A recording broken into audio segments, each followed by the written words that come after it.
Hello my friends. Today I'm going to share with you about cross-contour drawing.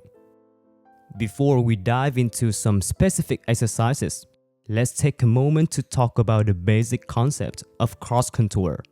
And to make it easier to visualize, I use a pear as an example. Firstly, I'm going to cut the pear in half horizontally.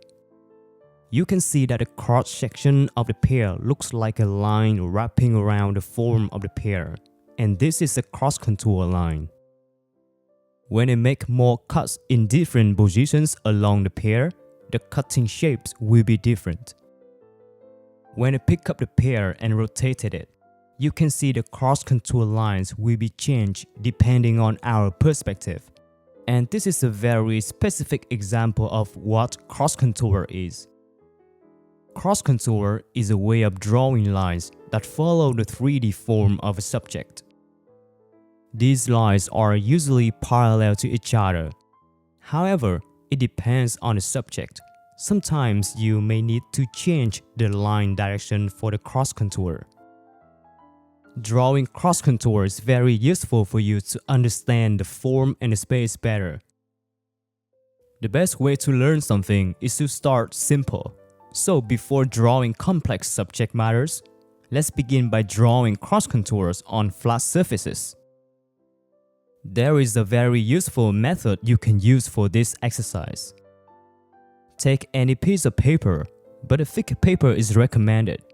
Use a pencil to draw a rectangle with any proportion you like, such as 1:2 or 2:3. And then divide this rectangle into equal squares by drawing horizontal and vertical lines. Then you can cut out the rectangle, and now you have a flat surface with cross-contour lines on it. When you rotate the paper from different angles of view, the direction of the lines will change accordingly. Or if you bend the paper, the cross-contour lines will also be distorted and bent. This paper is very useful for practicing cross-contour on different surfaces. To make the exercises in this video simple and easier to follow, we will use parallel perspective instead of linear perspective. To explain briefly, the linear perspective shows the difference in size and distance of subjects using the horizon and the vanishing points. The parallel perspective is different. This kind of projection mostly uses parallel lines at certain angles to create a 3D illusion without really showing the realistic perspective. Practicing with parallel perspective is easier because you don't need to change the direction of your lines when drawing cross-contour. And now let's move on to the first exercise. In this first exercise, we draw cross-contour lines for a flat surface when the paper is rotated to the left and right. With this angle, the top and the bottom edges of the rectangle will become slanted lines instead of being horizontal. Start by drawing two rectangles side by side. Then draw slanted lines about 30-degree angle and making them like symmetric to each other. The slanted lines on the same side will be parallel to each other based on the parallel perspective. The cross-contour lines will also change in this angle. I always begin with the midpoints of the edges and connecting them to create a line in the middle. This is like a key line for drawing the other following in between cross-contour lines.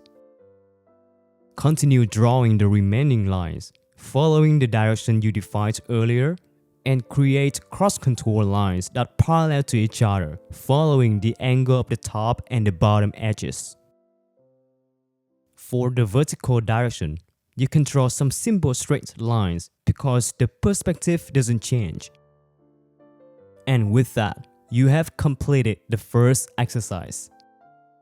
When you are more familiar with this method, we can move on to practice cross-contour lines on flat surfaces in different perspectives. Try to rotate the paper in various angles of view. You can draw the rectangles in any proportion you want. just draw some random shapes with parallel edges. I just want to mention again that for now you can forget about the linear perspective and focus only on the parallel perspective. Always start by defining the midpoints of the edges, connecting them to make the key cross-contour line.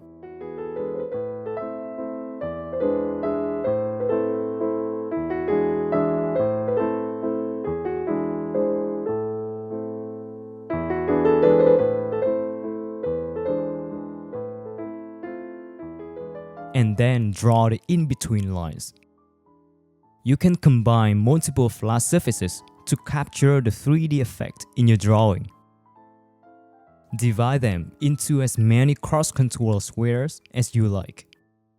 The purpose of this exercise is to explore different angles of view to improve your sense of space and structure.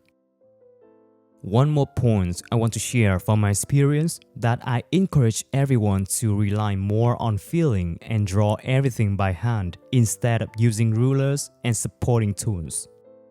Improving this skill offers many benefits when drawing cross-contour lines on more complex subjects. And the next exercise in this section is to draw curved surfaces.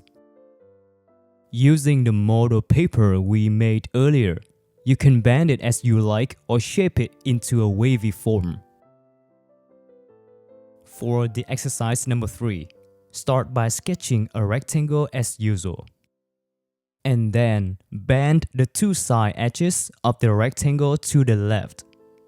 And now the vertical cross-contour lines will curve and parallel to the bent edges. Using the same method, find the midpoints of the edges, draw the key cross-contour line, and complete the drawing with in-between lines.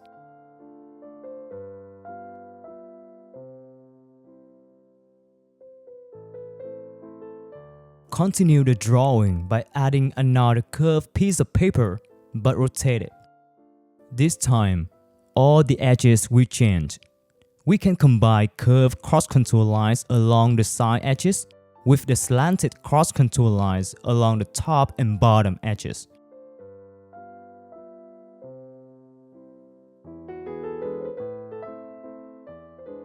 Keep doing the exercise by adding another piece of paper to the right that connects to the paper in the middle. Use the same method as before to analyze the cross-contour lines. And by now, you should be able to clearly feel the curved paper and its 3D surface. Let's move to the next exercise and draw a piece of paper bent in a wavy shape, or like a letter S, and rotate the paper to a specific angle. The method will be the same. Find the midpoints of the edges, connect them with cross-contour lines that are parallel to the corresponding edges, and then draw the in-between lines.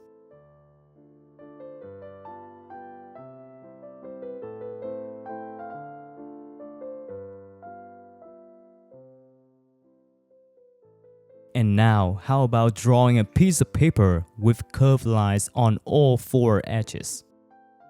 One thing you might notice in this illustration is that the squares are getting smaller and narrower towards the bottom.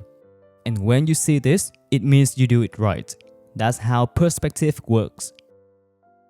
Let's make it a little bit more challenging by drawing cross-contour lines on a paper scroll. Start by defining 2 small circles that represent the curves of the scroll. Connect these circles to draw the edges of the paper. You can bend it any way you like and even create a spiral shape to make it more interesting. And next, you can draw and outline the visible parts of the scroll to show its actual form.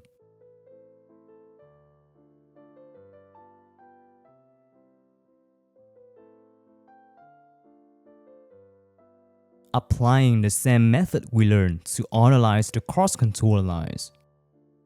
Drawing this illustration can be more challenging, but the rules stay the same. Draw slowly and carefully, starting with a key line that's parallel to the edges of the paper, and using a pen to outline any visible parts of the cross-contour lines.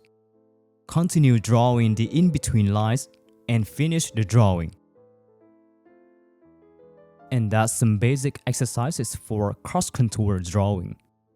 In the next videos, we will learn how to draw abstract forms and some more complex subjects. I hope you find some useful information in this video to understand the basic concepts of cross-contour. Thank you for watching and have a good day.